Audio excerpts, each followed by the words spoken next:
Olá, boa noite, como vai? Vai bem? A gente está começando aqui pela TV Pantanal, canal 22, uma emissora do Grupo Gazeta de Comunicação, programa Opinião. E dando continuidade à nossa rodada de entrevistas com os candidatos ao Senado da República. Aliás, a eleição acontece aí no dia 15 de novembro também, juntamente com a eleição municipal. E a gente vai hoje dar continuidade aqui. Ontem tivemos um, hoje temos outro. E esse outro atende pelo nome de... rapaz, é Feliciano Azuaga, do Partido Novo. O Feliciano Azuaga já está aqui a postos com a gente, não é? Para a gente, nesses próximos 50 minutos, para a gente conversar sobre suas propostas, metas, enfim, caso se eleja senador da República pelo estado de Mato Grosso. Aqui comigo, como sempre, Lourenberg Alves, a quem eu cumprimento mais uma vez. Boa noite, meu caro. Boa noite, meu amigo Paulo Coelho, e um grande abraço mesmo a todos os nossos telespectadores. Permita-me, antes de qualquer coisa, Lourenberg, em seu nome, parabenizar aos professores de Mato Grosso, porque, afinal de contas, se tem uma figura que merece nosso respeito, e eu, mais do que nunca, de forma muito entusiasmada, eu parabenizo a você, professor. Obrigado muito, professora, né, pelos seus ensinamentos, aos mestres com carinho. Boa noite, viu? E parabéns pelo seu dia também. Muito obrigado, meu amigo. Obrigado mesmo. Aliás, Tamo junto. O nosso convidado é professor também. É? Feliciano Azuaga. 20 anos de carreira já. Então... Feliciano, bom tê-lo aqui, candidato. Satisfação em recebê-lo, que o senhor possa fazer uso da melhor forma possível desse espaço aqui. Parabéns pelo seu dia. Muito obrigado pelos parabéns aqui para toda a nossa carreira, né, que é bem sofrida, mas eu falo que o professor é um engenheiro que constrói o futuro, né? Acho que quando a gente investe em crianças, em jovens, a gente cria o nosso país, a gente direciona o país que a gente quer. Agradeço também a todos que estão em casa e o meu objetivo aqui é qualificar um pouco mais esse debate político no Mato Grosso. Mato Grosso é um estado com um tremendo potencial e a gente vai trazer propostas e ideias e fugir dessas armadilhas de discutir clãs, políticos tradicionais, aquelas pautas do século passado que ainda reverberam ainda no nosso estado. Quem é Feliciano Azuaga, além de professor, além disso que a gente já falou até esse momento aqui, e o que o senhor está, na verdade, propondo de forma prioritária nesse pleito aí para o Senado? Feliciano Azuaga, do Partido Novo, número 300, é um professor universitário, tá? Completando 16 anos na carreira de professor da Universidade do Estado de Mato Grosso, já fui professor da Universidade Federal de Santa Catarina. Feliciano Azuaga também é um cidadão comum que paga suas contas, morador de Sinop, no interior do estado, e que se cansou de reclamar de política no Facebook, no WhatsApp, decidiu contribuir mais. Então, acho que depois que eu terminei meu doutorado lá em Recife, voltando para o estado, eu acho que eu podia contribuir mais. Fui para a gestão da minha instituição, trabalhar com inovação, com tecnologia. E agora eu estou pleiteando porque muitos dos problemas que a gente enfrenta lá na base, na educação, na saúde, na segurança, as soluções não saem da base, as soluções saem das decisões políticas. Os técnicos sempre opinam, mas a gente sabe que a decisão é política. Então, eu decidi vir para a esfera política porque eu acho que eu posso contribuir muito mais com o nosso estado. Lourenberg. Candidato, antes de mais nada, o nosso telespectador já está ganhando com a presença do senhor aqui, porque não é fácil a tarefa do eleitor de escolher entre 11 candidatos, 11 leituras diferenciadas do estado de Mato Grosso. E eu começo perguntando, candidato, no dia 3 de setembro, de acordo com o site que eu li, tem uma frase do senhor que eu gostaria de trazer para a nossa conversa aqui.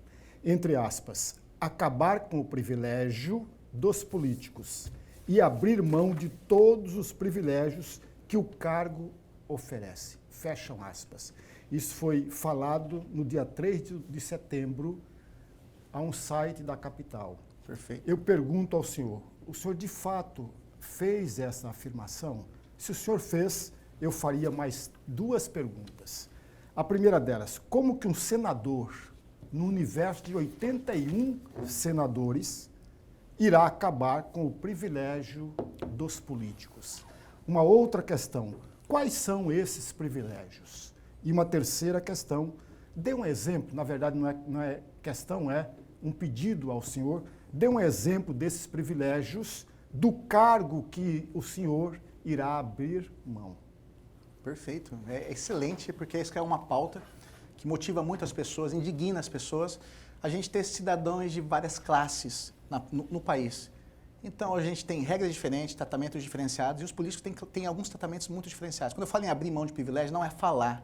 Eu gosto de dar o exemplo dos próprios candidatos do Partido Novo, que já abrem mão de vários privilégios. Por exemplo, é o único partido que não está usando o dinheiro do contribuinte nessa campanha.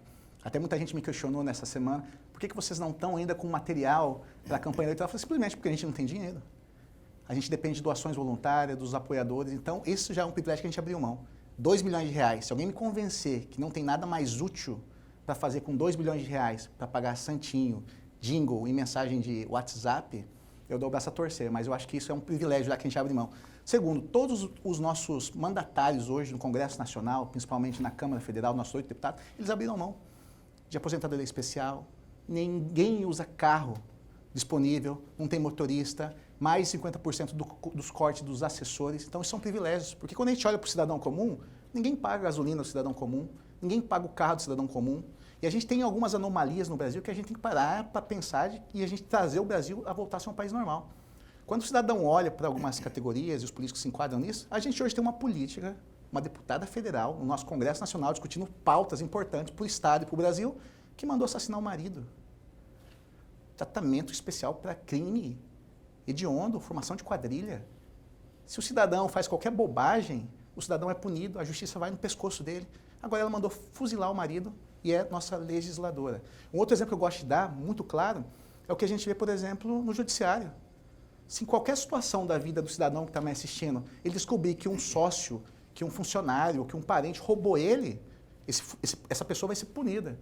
No judiciário brasileiro é uma coisa maluca. Eu tento explicar isso para meus amigos que moram no exterior. Eu falo, olha, aqui no Brasil, se você descobre que um servidor público da carreira judiciária, se você descobre que ele roubou, não vou falar corrupção, ele roubou dinheiro público para ir para alguns serviços essenciais para a população. Você chama esse cidadão e fala assim, olha, você vai ter uma punição. A sua punição é ir para casa, você vai ser aposentado de forma antecipada com salário integral. Quando você conta isso para as pessoas ficam assim, peraí, isso acontece? Eu falei, isso é a regra no nosso país, no Brasil. Eu fui conversar isso com um amigo meu que estava voltando da Inglaterra, ele ficava assim, cara, não dá para entender isso. Isso, as pessoas aceitam? Eu falei, isso é uma coisa, é o status quo hoje da nossa situação. Então, quando eu falo de privilégio, algumas categorias, devido à lobby, devido à força no Congresso Nacional, é isso que eu falo de privilégios. Então, os exemplos que eu dou são os próprios termos que os candidatos do Novo assinam. A partir do momento de tomar posse, você abre mão de aposentadoria especial, carro. Vamos lá. Um cidadão comum, ninguém paga o aluguel dele.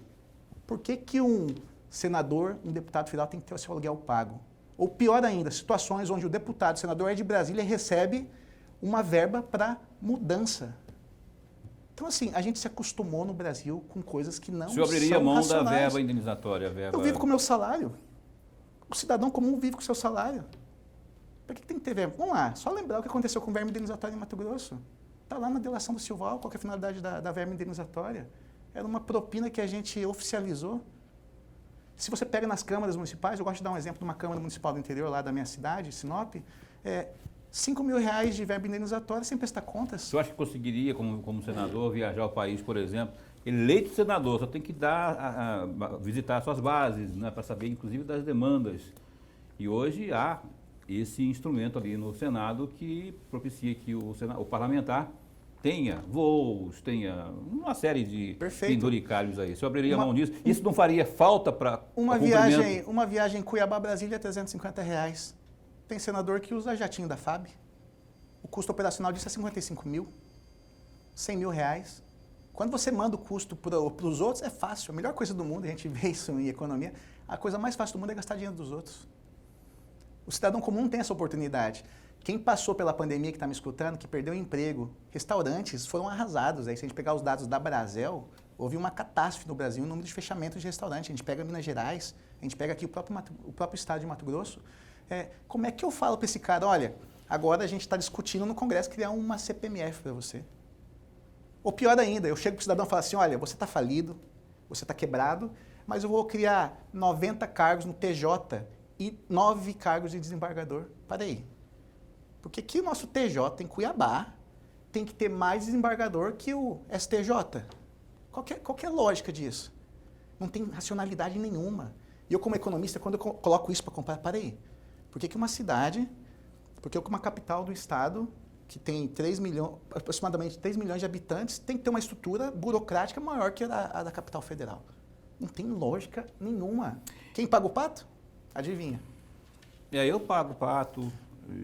Eu sempre falo assim, também paga o pato? Eu falo uma coisa assim que, por que eu saí? Por que eu abandonei um pouco a minha carreira acadêmica da universidade? Estou lá, minha esposa vai ficar quase um mês sem me ver. Porque o meu bolso não aguenta mais. O bolso de vocês acho que não aguenta mais. Quem está me assistindo, acho que a gente está cansado. Porque na hora que estoura, você não vê o corte das lagostas do STF, você não vê o corte dos assessores do TJ, dos assessores do parlamento. Você vê o corte aonde? Sabe onde? Aumento de ICM, aumento de SQN, aumento de valor venal da planta de IPTU, a conta estoura sempre do lado mais fraco. Então vamos lá, o Lorenberg perguntou como acabar e os exemplos. Os exemplos o senhor passou aí. E como acabar seria a renúncia propriamente, não é? Na carne. Uma coisa é renunciar porque a gente arrasta pelo exemplo. Começou lá com 4 vereadores do Partido Novo, isso há 4 anos atrás. Agora nós temos 8 senadores e tem um governador de estado que abriram mão. Já parou para pensar? Por que o governador tem que morar em palácio? Vai lá no Rio de Janeiro ver o Palácio Guanabara. Quanto que custa para manter aquilo?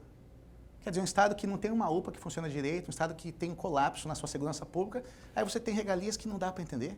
Para que a FAB, que é para cuidar fronteiras, para evitar crime organizado, entrada de tráfico, a gente tem aqui a nossa região oeste aqui, que tem esse grave problema, por que a FAB mantém uma estrutura de jatos particulares para ficar levando senador, deputado de um lado para o outro? Ou torrar 2 bilhões numa campanha. Esse monte de jatinho que está rodando no estado aí, que candidato faz 6, 7 cidades num dia, quem que você acha que está pagando essa conta? Fundo eleitoral e fundo partidário. Eu gosto de dar exemplo mesmo, porque meus colegas aí, são 15 candidatos a vereador que estão disputando aqui pelo Novo em Cuiabá, e o candidato Paulo Henrique Grande, que está disputando a prefeitura, eles estão fazendo como que dá. Hoje eu fui distribuir panfleto para ajudar uma candidata a vereadora lá no centro de Cuiabá. E até as pessoas falaram assim, por que você está ajudando ela? Eu falei, porque ela faz parte daquilo que eu acredito. Passei a tarde inteira feliz da vida, porque assim, a menina está fazendo o maior esforço, precisou de gente, falei, opa, tô lá. Se a gente não arrastar pelo exemplo, e se isso arrastar meus alunos, arrastar as pessoas comuns a participar da política, política não aceita vácuo, Lorenberg. Não aceita vácuo. Se você não gosta da política, pior pra gente, porque quem que vai preencher? É Riva, é Silval? É eu ficar vendo deputado que trabalha hoje no Rio, em Mato Grosso, trabalha com tornozeleira? Eu acho que a gente começou a aceitar coisas inaceitáveis. Então, assim, quando eu ficava indignado lá, só tuitando, falei para minha esposa, olha, eu não aguento mais. Ou eu vou esquecer disso e cuidar da minha vida, ou a gente tem que fazer alguma coisa. Ainda nessa mesma esteira, candidato, eu vou citar aqui um trecho do artigo 53 da Constituição. E eu gostaria de estender, aprofundar um pouco mais o que o senhor está me dizendo. Perfeito. Ou está nos dizendo, melhor dizendo.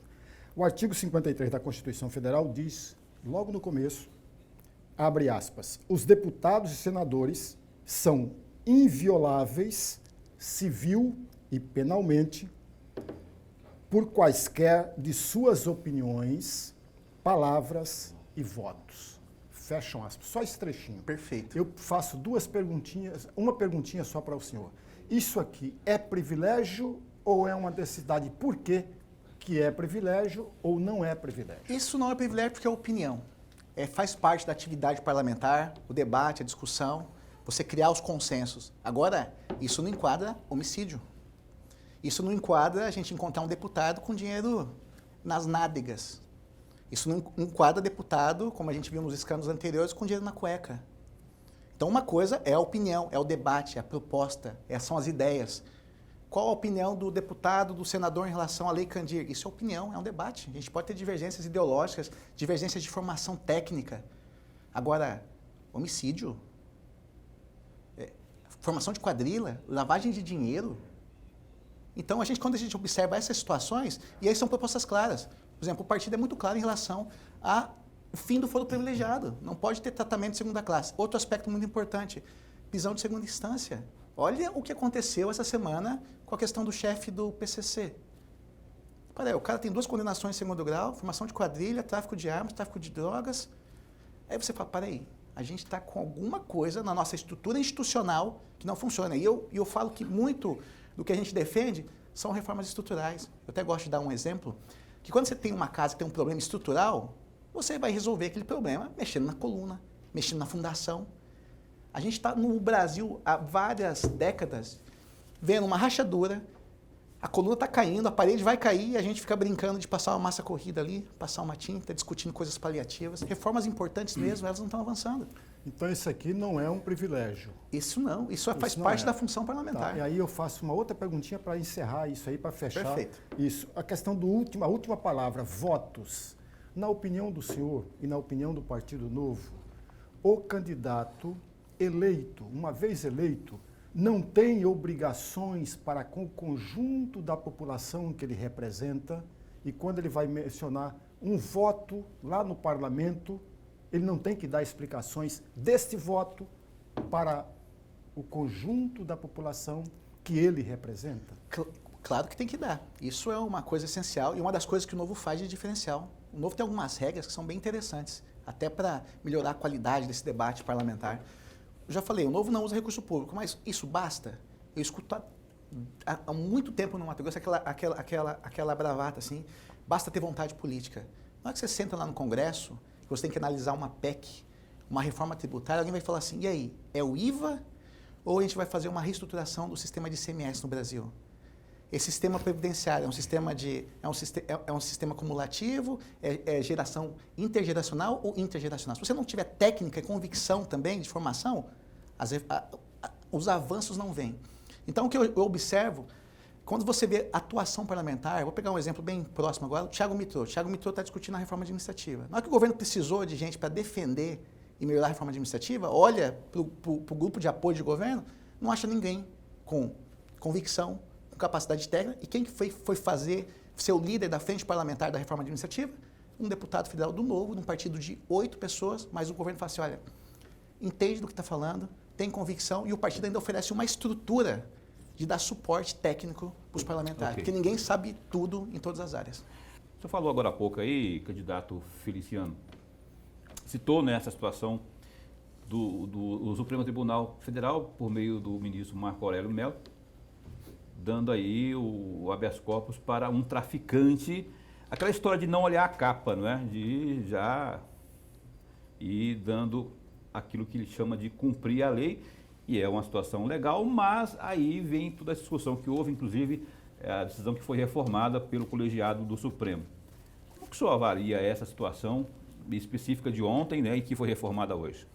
Eu acho que nesse equilíbrio entre os poderes do Brasil, o Senado tem um papel importantíssimo, né? Porque o Senado, ele, além de representar o Estado de Mato Grosso, um dos papéis fundamentais dos senadores é fazer essa sabatina e a escolha dos ministros dos tribunais superiores.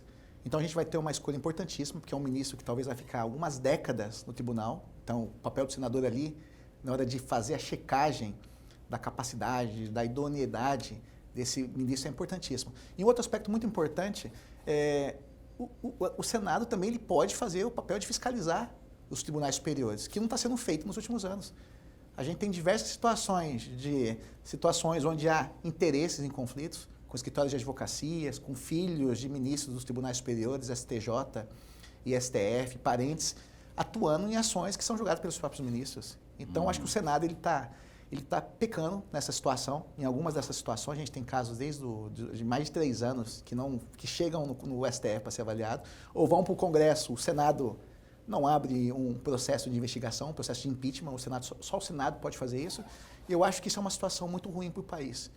Porque parece que está tendo uma espécie de conluio, né? O STF julga os senadores, e os senadores julgam o STF. Eu não mexo contigo, você não mexe comigo, e a gente vai empurrando com a barriga. Para chegar nessa situação que aconteceu essa semana, e a gente viu a comoção que gerou. E a própria ação do ministro, Marco Aurélio, foi reformada no dia seguinte, mas aí o condenado pegou um aviãozinho e a gente sabe onde ele foi parar. Está no Paraguai. Então, assim, são essas situações que a sociedade brasileira não consegue entender. Você olha para o Supremo Tribunal, que teria que ser a casa maior de leis, você não consegue entender nem quais são os parâmetros dessa casa. Professor. Candidato, ainda sobre isso, mas trazendo aqui para a nossa conversa uma questão que eu sempre vou fazer a todos os candidatos. Já a fiz para os que apareceram aqui em dias anteriores e farei ao senhor e aos outros que virão, que é exatamente sobre o sistema prisional. O sistema prisional é uma superlotação, péssimas condições sanitárias, né?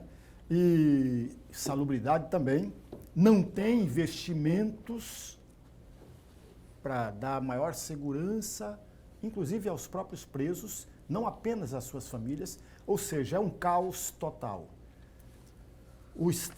Não ressocializa o preso. A minha pergunta é ao senhor, o Estado fracassou neste particular? E uma segunda questão, se fracassou, qual é a saída que o senador, uma vez o senhor é eleito senador, irá pensar para o país? Vai entregar os presídios brasileiros, ou melhor, privatização dos presídios brasileiros, ou uma concessão de administração para a iniciativa privada, ou existe uma outra saída ao caos dos presídios brasileiros? O PPP, por exemplo, as PPPs, por exemplo. Primeira pergunta, eu gosto desse tema, até um dos artigos da minha tese de doutorado é sobre feminicídio, sobre violência, e eu tive acesso a bases para tentar entender como funciona. Segurança é um assunto muito complexo, mas o primeiro foco que eu já quero mudar nessa pergunta, o Estado, no meu aspecto, ele está fracassando. Primeira resposta é essa. Sim, o Estado não está cumprindo seu papel. Segunda resposta importante, segurança, a gente está olhando para a consequência, não para a causa. Primeiro aspecto é esse. A gente ficar discutindo prisões e o sistema de, opa, aonde que está sendo a causa? Qual que é o problema? Então, quando a gente vai ver o que se faz de soluções para melhorar a segurança no mundo, uma coisa que chamou muita atenção, eu pude trabalhar com isso, segurança no mundo inteiro, segurança pública está baseado em inteligência, informações e dados. Como é que no Estado brasileiro, no Brasil, eu tenho 27 sistemas de identificação? Eu não consigo saber nem quem são as pessoas que existem no país. Eu não consigo fazer checagem. Eu não tenho bancos de criminosos integrados. Eu vou dar um exemplo, eu fui pegar um banco de dados relacionado a homicídios femininos, eu descobri que muitos estados do Brasil não têm nem informação. Você chega lá num estado, lá no Nordeste, e fala assim, quantas mulheres foram assassinadas? Sabe qual é a informação que vai aparecer? Não sei. Aqui em Mato Grosso, eu fui levantar a base de dados da Secretaria de Segurança Pública, ninguém está me falando, eu fui acessar a base.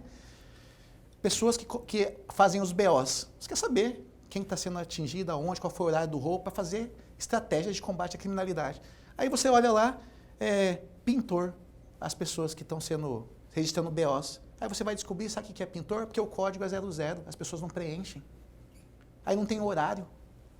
Como é que eu monto uma estratégia de combate à criminalidade se eu não sei que tipo de crime, quem está sofrendo crime, o horário que foi o crime? Como é que você faz isso? Então, a gente tem que combinar inteligência, reestruturação das nossas forças policiais, principalmente de integração, troca de informações, centros integrados, como já existem os centros integrados, mas você dá capacidade técnica, tecnológica. Hoje a gente tem sistemas tecnológicos de fazer rastreamento, por exemplo, de placas de carros. Se você quiser saber onde está um carro roubado em alguma cidade, no Canadá, nos Estados Unidos, você joga um log, a polícia sabe onde aquele carro passou 5 minutos atrás. Aqui, teve um caso muito famoso lá em Sinop, de um homicídio, o carro atravessou o país inteiro com a morte de um adolescente. Então, esse é um aspecto. Inteligência, estudação das forças, uso de tecnologia, criação de bancos de dados. A gente tem uma discussão de bancos de dados genético, tá? Que é uma proposição de uma pesquisadora chamada Doleac, que está sendo usada no mundo inteiro. No Brasil, isso não anda no Congresso, essas discussões ficam travadas devido a lobbies. E aí a gente vai para o output, que é o resultado, sistema prisional. Ele não recupera, ele está dominado por facções criminosas, e aí o Estado vai ter que rever o seu papel de atuação para recuperar, pelo menos, a presença dentro da própria estrutura estatal. Se eu não acredito, então, em recuperação. Acredita em recuperação. Ressocialização. Acredita em ressocialização, mas o Estado ele está omisso antes dentro da estrutura. Quem que comanda um presídio? É o Estado ou é uma organização criminosa? Uhum. Os crimes são cometidos lá de dentro, a gente não consegue nem fazer a cessão da comunicação dos chefes dos comandos organizados para fora. A gente vê uma experiência no Brasil muito importante, que são os presídios federais, e tem algumas iniciativas interessantes de PPPs, aí eu vou para outro aspecto, ver analisar o que está funcionando. Não existe em análise de projeto, análise econômica. Você consegue citar um exemplo onde que a coisa está funcionando com o PPP? PPP, Minas. Minas Lá Gerais funciona. É um Porque exemplo. lá é dirigido pelo Novo, não, né? Porque... Não. O projeto já é mais antigo. É avaliar. Você tem que pegar modelos, olha para o mundo. Isso que é o detalhe que acontece muito em política pública no Brasil. A gente quer reinventar a roda. Vamos pegar países que tinham problemas de criminalidade, fizeram testes, fizeram experimentos e ver o que funciona, o que é mais barato para o Estado, o que está tendo uma taxa de recuperação mais alta. A gente não tem métrica, a gente não tem indicadores, a gente não tem nem dados de quem são hoje os criminosos. Isso que eu estou falando. Quando a gente olha só para o final, se a gente corrigir o final, a esteira continua jogando gente para o final. Então, vamos olhar o sistema como um completo. E eu falo que informação, reestruturação, e aí a gente vai para a questão prisional. Lorenberg, dá para mais uma ainda nesse bloco aí para o candidato responder. Candidato, tem uma outra pergunta, tem duas perguntas que eu selecionei e vou fazer todas as duas questões para todos os candidatos. Perfeito. Porque o mais importante, a gente precisa deixar muito claro para o amigo telespectador que o senador, uma das prerrogativas do senador é discutir os temas nacionais também. E nesta esteira, candidato, no início deste mês, uma comissão temporária do Senado pediu, aliás, foi uma sugestão da senadora por Mato Grosso do Sul, aliás, o estado de Mato Grosso do Sul é a terra do senhor que nasceu. Simone. Simone Tebet sugeriu a esta comissão para pedir dados das multas aplicadas pelo IBAMA, que não tem transparência nenhuma, pediu ao Ministério do Meio Ambiente. Agora, aí a minha pergunta, 3 perguntinhas. A primeira delas, o senhor acha, como senador, o senhor acha essa comissão importante? Segunda questão, o senhor acha também importante, como senador, estou falando como senador, importante que esta comissão peça os dados das multas aplicadas pelo IBAMA ao Ministério do Meio Ambiente? E uma terceira, para a gente fechar aqui, qual é a saída para nós evitarmos que no futuro nós não teremos o mesmo cenário caótico e desastroso que temos neste ano? Perfeito. Comissões a finalidade da senadora Tebet, eu conheci o pai dela quando eu era criança, lá, o Rames, lá em Mato Grosso do Sul. É importante o motivo do pedido. Não acompanhei essa situação, mas como é uma situação, pelo que eu estou vendo, de proteção ambiental, uma das prerrogativas aqui do Estado é da transparência. Quando a gente começa a questionar a atuação de determinados órgãos públicos, de instituições, acho que a transparência é o melhor remédio, né? A gente sempre fala que a luz é o melhor remédio porque traz isso. Eu acho que toda informação tem que ser clara, tem que ter publicidade. Eu defendo a lei de acesso à informação e nas questões ambientais mais ainda. Até na conversa que eu tive nessa sexta-feira com um especialista, meu amigo lá de casa, Dr. Claumir Muniz, eu estava até questionando ele assim, qual que é o impacto dos incêndios florestais? Ele não explicou a diferença de o que é uma queimada, o que é um incêndio florestal e qual que é o impacto que isso vai ter a longo prazo no estado de Mato Grosso. É um impacto absurdo do ponto de vista biológico, de fauna, de flora. O problema dos sedimentos dentro do Rio Paraguai, que isso pode inviabilizar qualquer aspecto de turismo, de pesca, de hidrovia. Então ele falou assim que o impacto para os próximos 20 anos é terrível. Então isso traz à tona.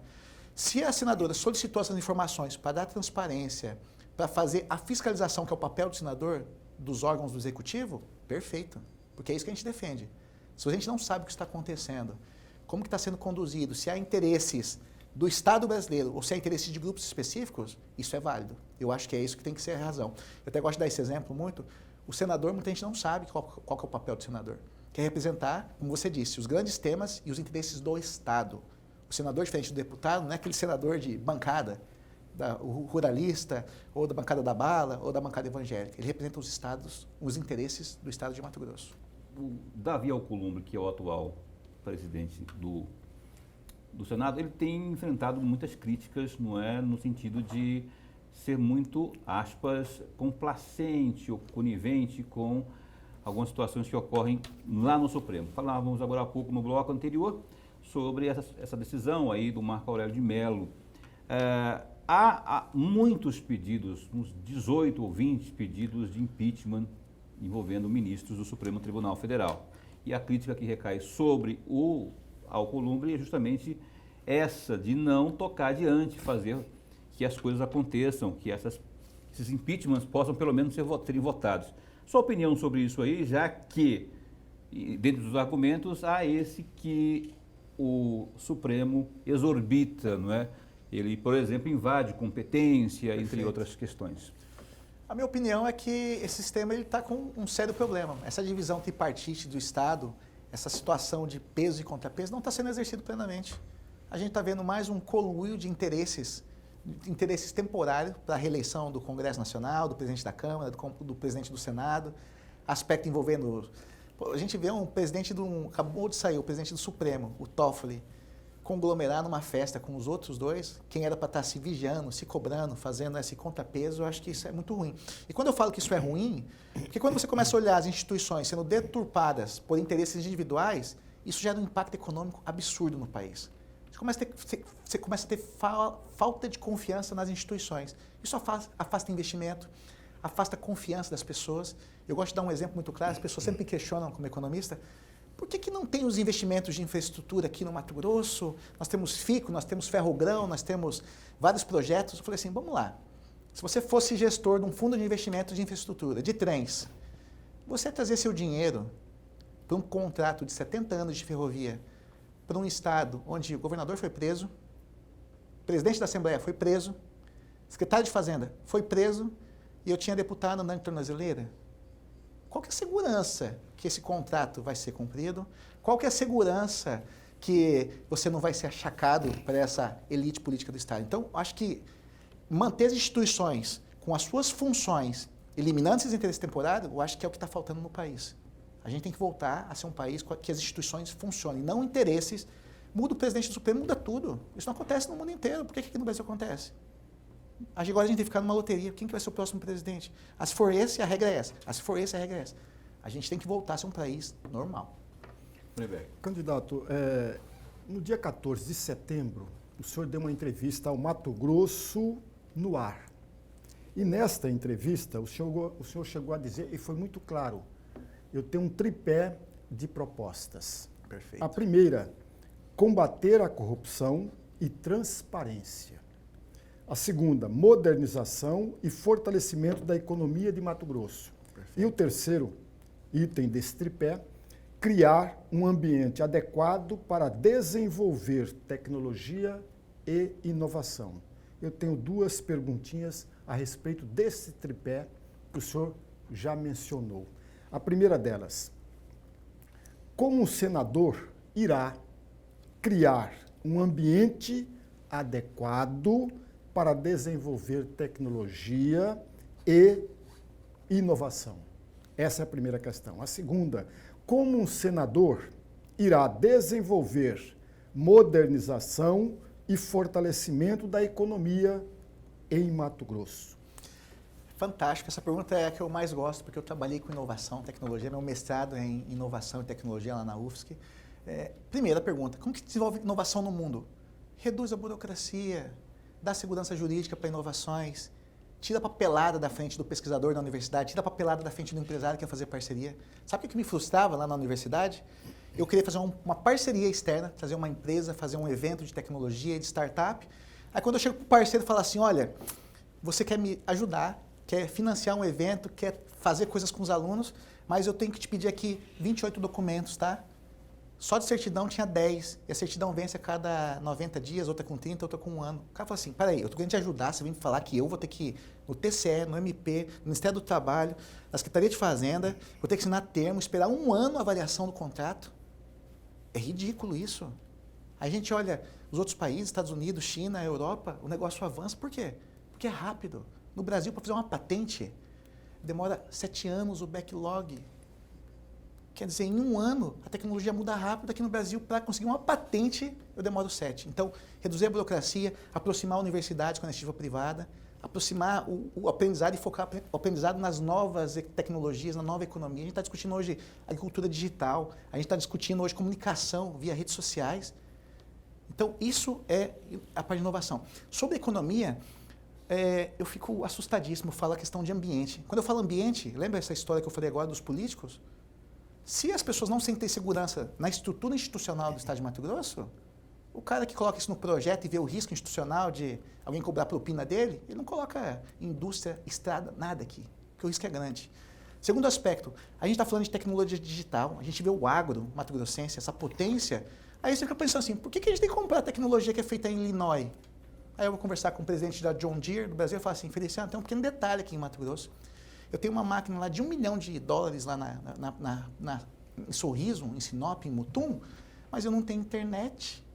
A Olha gente só. está falando de tecnologia. Se eu for hoje, agora, lá em Aripuanã, eu não tenho internet na rua. Eu dei 4 entrevistas semana passada, 2 entrevistas de rádio, a energia acabou durante a entrevista. Ele fala assim, não, é normal isso acontecer em Nortelândia. Para aí, eu estou querendo falar de desenvolver a economia. Eu não tenho energia decente, eu não tenho transmissão de dados decente, eu tenho o ICMS dos mais caros do Brasil sobre energia elétrica e quero falar em desenvolver o Estado.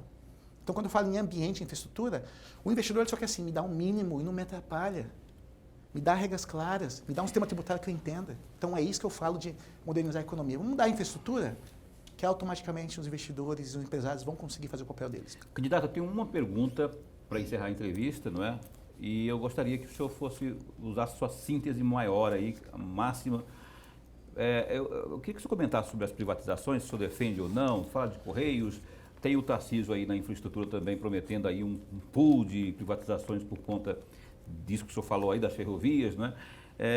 Qual que é a avaliação do senhor? Privatiza, traz realmente, coloca na mão das empresas do poder privado para que haja esse up na nossa economia? Qual que é a sua avaliação? Eu não falo isso por ideologia, eu falo isso porque eu fiz uma dissertação sobre Petrobras, setor petroquímico. Aí quando eu cheguei na Petrobras e descobri que a Petrobras é dona de uma empresa de salgadinhos, você começa a falar, para aí, será que isso aqui é o essencial que o cidadão precisa? Aí você tem hoje no Brasil, por exemplo, fábrica de camisinha, que é do Estado. Você tem uma fábrica de chip de boi. Você tem uma empresa chamada EPL, que cuida do nosso trem-bala brasileiro. Cadê o trem-bala? Então, quando a gente fala isso, é analisar. Isso aqui está gerando ônus para o cidadão ou isso aqui está gerando serviço para o cidadão? Essa é a discussão. Isso gera eficiência, gera serviços mais baratos e a gente tem muitas situações que isso só gera um custo elevadíssimo. O caso mais recente é o da EBC, que foi promessa de ser privatizada e aí ontem estava transmitindo o jogo da seleção brasileira. Então é muito fácil falar no discurso, mas a gente quer ver isso acontecer na prática. Essa que é a minha posição. Se for bom para o cidadão, beleza. Se for ruim, vamos reavaliar e ver qual que é a situação de mercado. A gente tem problema de falhas de mercado, é avaliar cada situação. Mas, no geral, estatais, a gente vê que elas entregam muito menos do que algumas empresas de iniciativa privada que são atendidas pelo mercado. O senhor votaria a favor, então, dessa... Votaria, nessas situações, sim. Tá certo. O candidato, o Feliciano Azuaga, do Novo, está conosco nesse instante. No encerramento da entrevista, eu deixo o senhor à vontade para suas considerações. À vontade, não, né? Mas pelo menos com um minutinho aí para suas considerações finais, algo que não tenhamos abordado aqui, que o senhor possa mandar o teu recado. Só quero agradecer a oportunidade de apresentar essas ideias, essas propostas e novamente ressaltar que eu sou Feliciano Azuaga, eu sou professor universitário, sou economista, morador de Sinop e como eu disse, eu me cansei de ficar do lado de pagar conta. Eu acho que a gente tem que se colocar à disposição. Eu acredito que a renovação e a mudança do nosso status político só vai mudar quando o cidadão comum que está me assistindo participar da política. Eu acredito em renovação, eu acredito que vocês devem participar da política e se vocês querem renovação de verdade para o Estado de Mato Grosso, votem em Feliciano Azuaga, número 300 do Partido Novo, para o Senado da República. Me sigam nas redes sociais, acompanhem as propostas e mandem dicas, informações, aquilo que vocês querem que eu leve para a discussão dessa importante eleição ao Senado da República no Estado de Mato Grosso. A gente tem que levar o nível desse debate. E eu agradeço pela oportunidade desse debate em alto nível aqui nessa bancada hoje. A gente te agradece ao senhor e boa sorte, viu? Muito obrigado. Agora, no próximo dia 15 de novembro. Esse Feliciano Azuaga, candidato ao Senado pelo Novo, nessa suplementar que acontece em 15 de novembro. Lorenberg, até amanhã, meu caro. Até amanhã, meu amigo Paulo Coelho, e muito obrigado, candidato. Obrigado, Lorenberg. Obrigado, Paulo. Um abraço. Amanhã também conhecida como sexta-feira, que teremos aqui, no lugar onde está aqui o Feliciano, José Medeiros, do Podemos, também candidato ao Senado. A gente espera poder contar contigo de novo, com a luxuosa audiência aqui, a Opinião, na TV Pantanal, uma emissora do Grupo Gazeta de Comunicação. É isso. Encontro marcado às 7h40 da noite dessa sexta aqui na TV Pantanal. É isso. Até lá. Fica bem. Fica com Deus também.